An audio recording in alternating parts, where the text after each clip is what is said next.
Herkese yeniden merhaba. Bugünkü konuğumuz her arabacı erkeğin yatmadan önce bir kere sarı sitede gezinip hayalini kurduğu, belki fiyatının çok yüksek gelip hayallerini ertelediği, belki de işte tam bunu artık almanın zamanı dediği bir araçla beraberiz. Bugünkü aracımız BMW 435 dizel.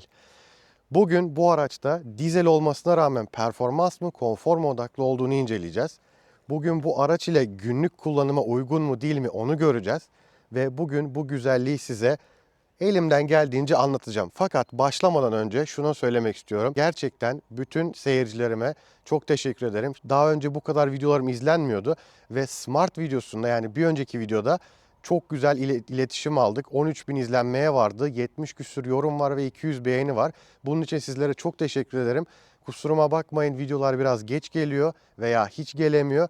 Ama elimden geldiğince sizlere video çekmeye çalışacağım ve konuğumuz olan BMW 435 dizelle başlayalım.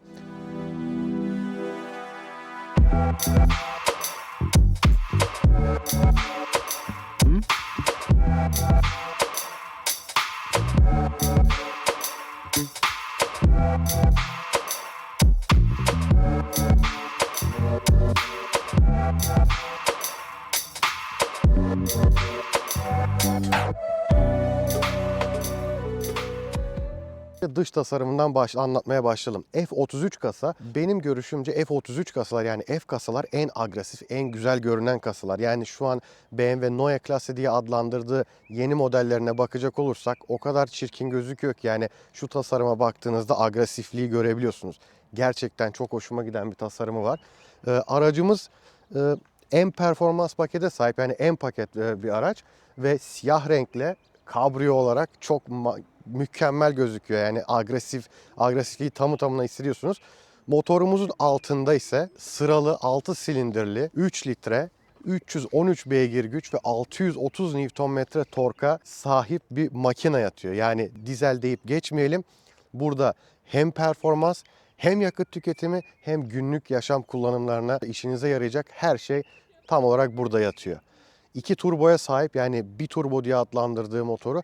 Türkiye'de satılıp satılmadığını bilmiyorum. Yorumlarda bunu bana söylerseniz çok sevinirim. Emin değilim çünkü. Bunu bana bilgilendirirseniz Smart videosunda olduğu gibi çok güzel olur. Profilden geldiğimizde, yandan baktığımızda şurada bir hava girişimiz var. Ve bu gerçek bir hava girişi. Çok güzel bir jantlarımız var. Yani jantlarımız yakışmış. Arabayı bir tık alçaltabilirdik. Buradan arkadaşımın arabası bu arada, Oğuz. Ona da selamlar olsun. Arabayı bana verdi güvenerek. Al ne istersen yap dedi. Biraz alçaltılırsa bence çok daha güzel durur. Profilden baktığınızda böyle tente bir tavana sahip. Yani bez bir tavan değil, bildiğiniz demir. Kapandığı zaman kupe gibi gözüken bir tavan var. Kapalı halini de birazdan çekeriz.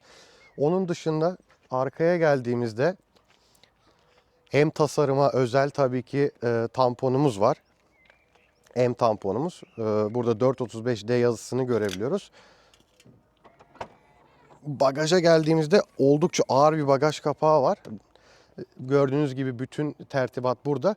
Bu haldeyken bagajımız bir hayli küçük gözüküyor. Fakat aracın üzeri kapandığı zaman bagaj 470 litre bir bagaja sahip. Yani günlük kullanımda bence gayet yeterli. Şimdi şöyle bir karşılaştırma yapalım. Bir Audi A6 hibrit limuzin model aldığınızda hibritten dolayı, yani bataryalardan dolayı 360 litreye düşen bir bagajı oluyor. Yani bu kabrio araba için 370 litre bence çok güzel. Bence dış tasarımla alakalı söyleyecek çok fazla bir şeyimiz yok. Yani şekil ortada, görüntüyü biliyorsunuz, gayet güzel. Ve bu arada bu aracın bir özelliği var. Bu araba çok dolu paket. Yani şimdi şöyle bir kapıyı açtığımda içeri gelebilirsiniz. Şöyle bir baktığınızda BMW Individual iç mekanı görüyorsunuz. Şöyle yakın detay çekelim. Burada BMW Individual yazısını görüyorsunuz. Bu ne demek? Bu aracın iç dizaynı BMW Individual tarafından özel olarak seçilmiş. Özel dikişlerine kadar ilk sahibinin, ilk sipariş edenin seçmiş olduğunu görüyorsunuz şu şekilde. Yani daha önce hiçbir BMW 4 serisinde veya 3 serisinde bu üst tarafın deri ve böyle güzel dikişli olduğunu görmemiştim. Hatta şu altlara kadar deri kullanılmış. Tabii ki M direksiyonumuz M paketi olduğundan mütevellit. Burada güzel bir ekranımız var. Şöyle yani koltuklara baktığınızda full elektrikli hafızalı ense üflemeli. Yani iç mekanla alakalı anlatılacak çok bir şey yok. Genelde F kasa araçları, F30, F33'leri, F32'leri genelde biliyorsunuz ama yine de kabrio olmasına mütevellit burada yine de güzel bir alanı var. Burada 2 bardaklığı var. Burada küçük bir alanı var. İşte torpidomuz var. Kapı içleri gayet yeterli büyüklükte. Vites seçicimiz burada. M direksiyonumuz pedal shift'lerle beraber, yani dizel olmasına rağmen performanstan kaçmamışlar. Çünkü bu 4.35 arkadaşlar, yani çok güzel. İşte bu dikişleri falan gördüğünüzde, yani koltuk ısıtmalar, ense üflemeler falan, bunları konuşmuyorum bile. Yani araba neredeyse gırtlak dolu bir pakete sahip. Head-up display'imiz var burada. Şerit takip, şeritte tutma özelliklerini görüyorum. Adaptif cruise kontrol yok maalesef. Herhalde tek eksiği bu. Ama cruise kontrolümüz var. Şu koltukları sadece bakıp izleyebilirsiniz. Yani şu BMW Individual yazısı gerçek deri, bu arada bunu hissedebiliyorsunuz. Gayet hoş. Tabii bir de size şimdi aracın üzerinin nasıl kapandığını göstermem lazım. Bunun için kilitleme tuşuna basılı tutuyorum ve araç bütün işi kendisi yapıyor. Bu da çok güzel bir özellik. Uzaktan yapılabilmesi gayet hoş tabii ki. Gördüğünüz gibi 3 parçalı bir tavan. Bez değil, tamamen demir bir tavan. Bu da artı, yani şu an yeni modellere bakacak olursak yeni modellerde bez kullanılıyor. Tabii ki o da güzel, fakat bu da gayet çok daha güzel gözüküyor bence. Araç bu arada 1800 küsür kilolarda. Uzunluğunu kapandı bu arada. Araç bu arada 1800 küsür kilolarda, uzunluğu 4.6 metre olması lazım. Genişliği 1.8.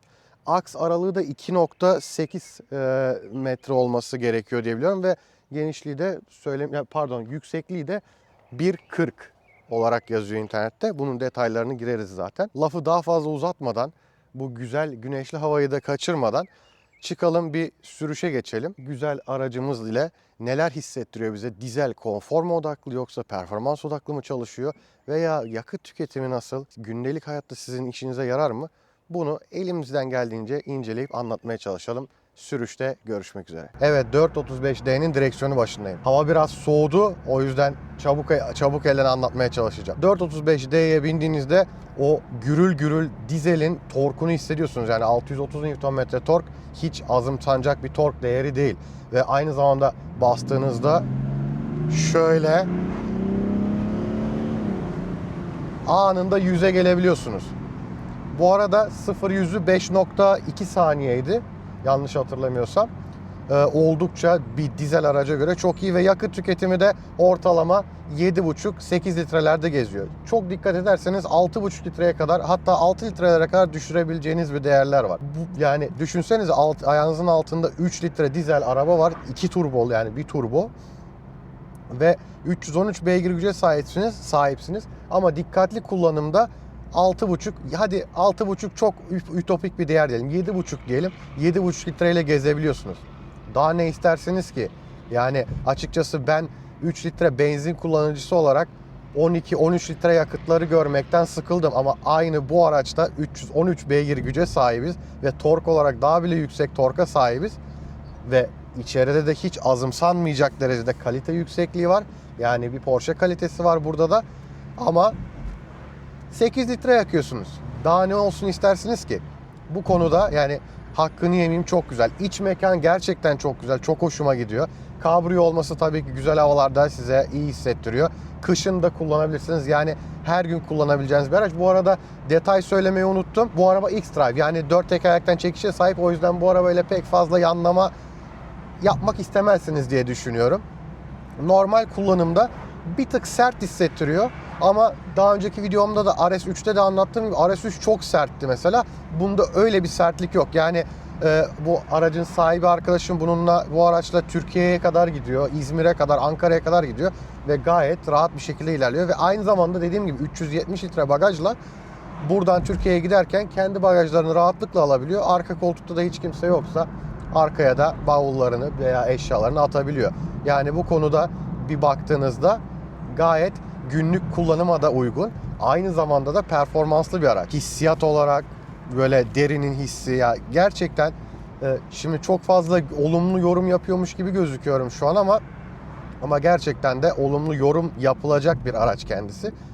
benim açıkçası hoşuma gitti. Multimedya sistemi daha önce hiç BMW kullanıcısı olmayıp ilk defa bu araca bakıp merak edenler için söylüyorum. iDrive sistemi var, yani şu çevirmeli kol sistemi.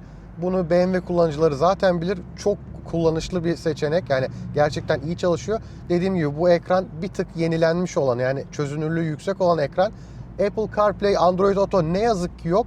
Fakat gayet işinizi görebilecek, Bluetooth'la telefonunuzu bağlayabileceğiniz, çözünürlüğü yüksek, haritası güzel gösteren, gayet akıcı, güzel çalışan bir sistemi var. Sisteme sahip bu iDrive'da.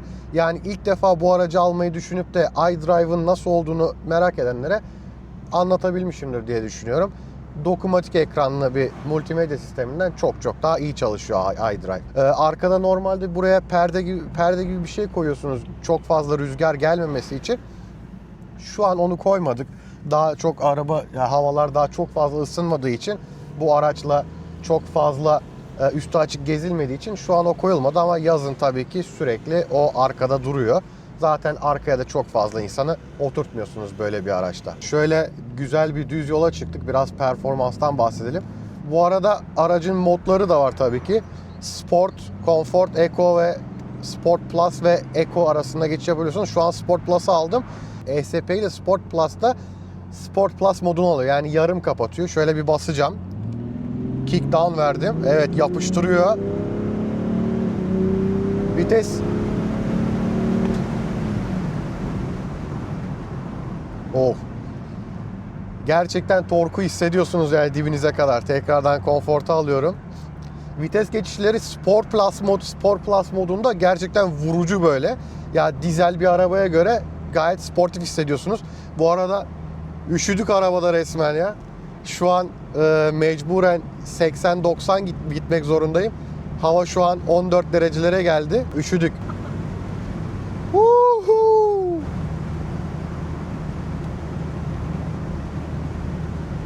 Bu arada 120 ile gidiyoruz. Yani 110 ile 120 ile gidiyorum ve 2000 devire daha gelmedi bile.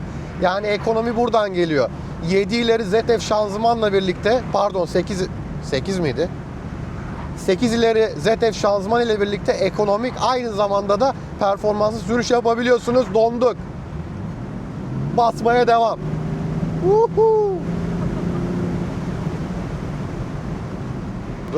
Ya şu an havalar 12-13 derece, yani kabriyoyu açarak 80-90 gidilecek bir hava değil ne yazık ki. Ve arkadaki o perde olmadığından dolayı çok rüzgar alıyor. O olduğunda neredeyse rüzgarı hiç hissetmiyorsunuz. Aynı zamanda son olarak söylemek gerekirse ses sistemi Harman Kardon bu araçta. O da gayet güzel ses çıkartıyor. Umarım bu videoyu beğenmişsinizdir. Geçen videodan çok fazla izleyici kazandım. Çok mutluyum. Umarım bu videoyu da severek izlersiniz. Güzel bir video çıkartamadıysam da kusuruma bakmayın. Sizleri seviyorum. Hoşça kalın. İyi seyirler.